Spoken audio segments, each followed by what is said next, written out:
my thumb, and the 2020 Jeep Mojave Gladiator. First one ever. It is Jeep's first ever desert rated vehicle, and Jeep's known for their trail rated vehicles. So let's just jump right into it. Quirks, perks, and irks. A typical Jeep look, nothing's changed here. You do get the orange tow hooks in addition to the full suite of LED lights. There is a front-facing camera and a little washer here because, well, when you're running deserts, you don't want to have anything impeding your front vision, and the front camera definitely helps that. So let's keep going with the side view. So you have Mojave. I like it that it's black and orange trim, and I love the color. I believe it's called Gobi, hence the Gobi Desert. I'm just going to quickly bump up here, and you can see the Jeep Gladiator logo, or the Jeep logo in orange trim, plus the 4x4 Desert Rated, which I think is a really cool move. Let's try and get into the guts underneath here. You can see the Fox shock system, and really heavily upgraded to make it Desert Rated, and a little more under there. So we have a skid plate, and there it is. Helps keep everything protected, and you'll notice no running boards to help you get in because it's all about ground clearance. 11.6 inches here, and again, just a quick look at the front quarter, just like the last year's Gladiator, which was the first Gladiator in a long time. I just want to take another quick spin in here past the tires. There's a lot of stuff happening in here, and it helps you keep you more stabilized. And it just really eats up all the bumps on the road. And I didn't do any off-roading. I just happened to be doing regular driving. And it's October in Mississauga, and it rains, and there's dirt in the ground. So that's how we get some of the mud, but nothing like the Rubicon adventure I had a little while ago. Going around to the rear, more of the Fox shocks, and made specifically for the Jeep Gladiator. You can just take a look in there and just see everything that's happening.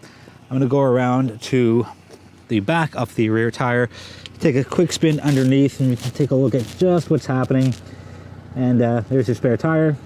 Then again, lots of ground clearance. Sorry, I think I choked on air for a second. Anyways, enough about my health issues. You got toe two. This isn't going very well. I'm gonna keep powering through this. 2 orange tow hooks on the back. And again, the Jeep logo with the orange trim around it. A very quick spin through the inside, starting with the rear seats. You get lots of storage, just lift those up. Not that I put something there, but there is something there. Just a bag for a couple of Jeepy things. Close that up. This is pretty awesome, good job, Jeep. 4 USBs and a household outlet. Very nicely done. And typical Jeep form, closes up to keep all the dirt away from it, so it's functional as much as possible. Taking a quick look up front, thank you, Brad from Jeep Canada, for speccing this in a manual. You have the top spot on my Christmas card list. A really cool theme you'll see ongoing is the orange stitching and orange accents. So it's around the vents. So the only 4, sorry. The stitching here, along with the seats just on the outside, and very nicely you get the word Mojave actually stitched in. It's raised, so I really like that. Cool move there. A bit of an irk for me is, I know I just said I love the manuals, but there's no dead pedal space, and you can't really rest your foot between there. So your foot's got to go on and then flat down, and then on and flat down, and it's more of an annoyance first world problem. But just keep that in mind if you are new to the Jeep brand and you want to get a manual. All right, I'm going to quickly jump in. Maybe I'll show you what I mean if I can get the camera down low enough. Yeah, there we go. Anyway, so foot in, foot out, and then my foot's all the way over. I'm not going to put it like that. But anyway, just a small little comment on that. Not the end of the world. Standard dash, just like the Wrangler, just like the previous Gladiator from last year. And again, everything's the same. Volume and channel buttons on the back of the steering wheel here. Everything you see is front facing. Love this, love this, love this. The Uconnect system, so easy to use, one of my favorites in the entire industry. Going further down, standard HVAC controls, really big and easy to find, easy to use. No guessing of, oh, did I push this, did I push that? More power sources, close that up, there are your windows. There is your axle locker. So let's quickly take a look at the Off-Road Plus. So I'm gonna go up to the screen. Shift to 4-wheel drive. Hold on. Let's see if we can do this. Hold on. Sorry, I'm not left-handed. There we go. Let's try that again. Okay, off-road pages. There we go. Apparently I might be left-handed. We'll see. Anyway, so a couple of seconds for it to load up. So right now I have it in 4-wheel drive high. So the off-road pages, it takes a little while to load up. So basically your steering angle, right now my rear axle is unlocked. That's where I am. And go to the accessory gauges. So that's all your oil information, coolant, and battery. So pitch and roll, which is important. Honestly, I'm in a school parking lot, as you can see, but there is enough of a grade to get the any rain to fall that way into the sewer, and it's a 3% grade apparently. Here's the coolest part for me. It's the trail cam. So right now it's the front-facing camera, and if you want to clean the camera, there it is, just like that. So there's no wiper, it's just a quick burst of water or fluid, and that's how you clean it. And the benefit of the back camera is if you're towing something, you can see exactly what's back there and not worry about it. Because it is a pickup truck, you can't really see out the back thoroughly, so that's cool. And I really like the front-facing camera. Very nice touch there. Let's get out of that. And yeah, that's pretty much it for the off-road pages, so let's get out of that right now. You can bypass that though if you go to the Connect apps and you go to the off-road pages there. If you don't want to kind of put your hand down there to guess if you're driving or whatever, if you don't have a passenger to do that, you can also go through the apps pages. So I'm going to get out of that for a sec. And then you just scroll over, and then a quick shortcut is if you want your front-facing camera, just go through the apps. So I'll show it to you again. Let's go to media, let's go to the apps, and then you just swipe over once and you go to the forward-facing camera, and that's how you get it. So pretty cool there. The gear shifter, it's very long, and it has to be. And here's a cool quirk. It says since 1941 on the side of it. I don't know, I like that because they didn't put anything there, which is where it usually goes. Here's the drawback though. You can see how textured it is. So since 1941, and the raised bumps there, and that's your reverse unlocker to prevent you from going into reverse when you're trying to go into first. But it's uncomfortable to shift unless you kind of go top down like that. I'm not going to be left-handed this time. I'll go with my right hand. So I usually shift like this. I kind of just do like the curve, and I go up and down and through the motions. Oh, there's my hand on camera. I'm definitely not left-handed. But with this, because this part of my hand will catch on to the raised part, and it's a little inconvenient, so I just kind of go from the top and do it that way, and I don't reach over because then it's a little inconvenient bumps there. So yes, that's my first world problem, but that's what I'm here for, to let you guys know what's up with the Jeep and kind of the quirks, the perks, and the Irks. Let's do the drive in the 2020 Jeep Mojave Gladiator. Unsurprising news here, the engine is a 3.6 V6 with 285 horse and 260 pound-feet of torque. The out-of-the-box transmission is a 6-speed manual, but you can also opt for a 8-speed automatic if you so choose. The quirk for me is, yes, I know Jeep has bigger and stronger transmissions. Part of me wants to see that, not because the 3.6 is slow or weak, but if you're giving me something that's meant for the desert and for jumping and just to be pushed, I would like a little more horsepower and, more importantly, a little more torque in there.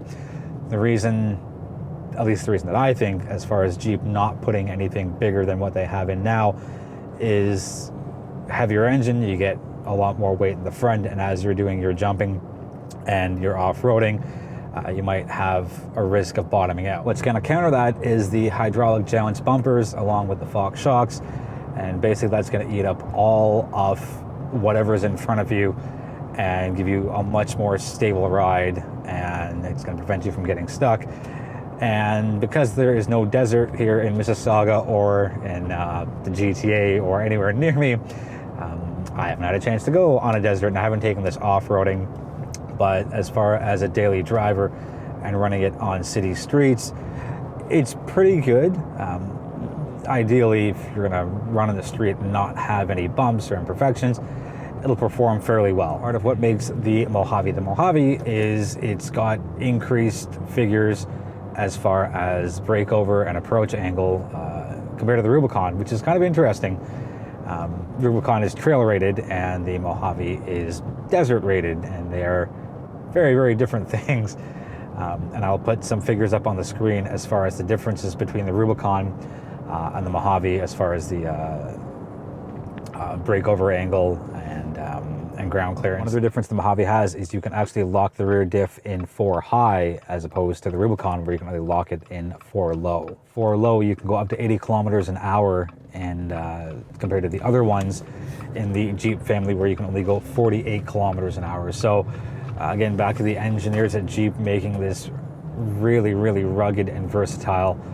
So there's no deserts in Canada, but that doesn't necessarily mean you have to have one. You can still have a real exciting time, I think, off-roading with the Mojave. I know they can't drop a 5.7 Hemi, just too much weight in the front. Maybe the Eco Diesel might be an option, or the plug-in hybrid, and I know that it is available now, and you get the electric range and you get a whole bunch of extra torque. So maybe that might be something for 2022, 2023, but focusing on the now, as it is the end of October in 2020. The Mojave with the 3.6 Pentastar, it does well. It's a little loud, and I would take an automatic. Just the automatic transmission for this engine is it's so good, and I might be basic words, but it performs well, it does well. It's kind of that tried and true thing where you know it's pretty much always going to perform. And yes, I love manual transmissions, and I grew up on one, and I get unnecessarily giddy every time I get into a press car that has a manual transmission.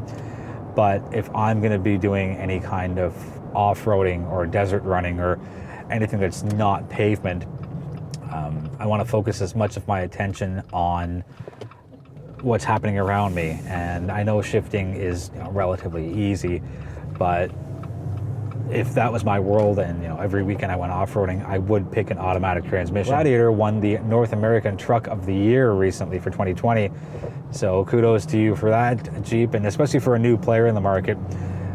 And I know Jeep's been around for decades and decades and decades, but the Gladiator has just come back, and for it to pick up North American Truck of the Year is pretty impressive. If you're going to do any towing with the Mojave Gladiator, an interesting point, and it's kind of an irk, but a little bit of a quirk for me.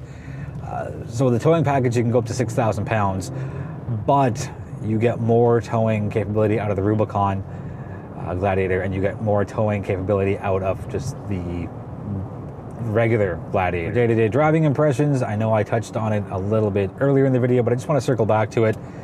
It's not as weebly and wobbly as people may think, and I think Jeep gets an unfair rap because everyone seems to be focused on the JK generation and how it had its share of comments from the public, we'll say, as far as ride quality and what it's like on the highway. And the Fox shocks make a huge difference, and it's fine on the highway, and I don't notice a lot of oversteer, understeer. I didn't notice any moments of kind of being swayed from left to right at all. And even better on city streets at lower speeds, but know that it can absolutely function quite well at higher speeds as well. It's going to wrap it up for the review on the 2020 Jeep Mojave Gladiator. If you've got any questions on the vehicle, let me know, and I'll do my best to get you answers as soon as possible.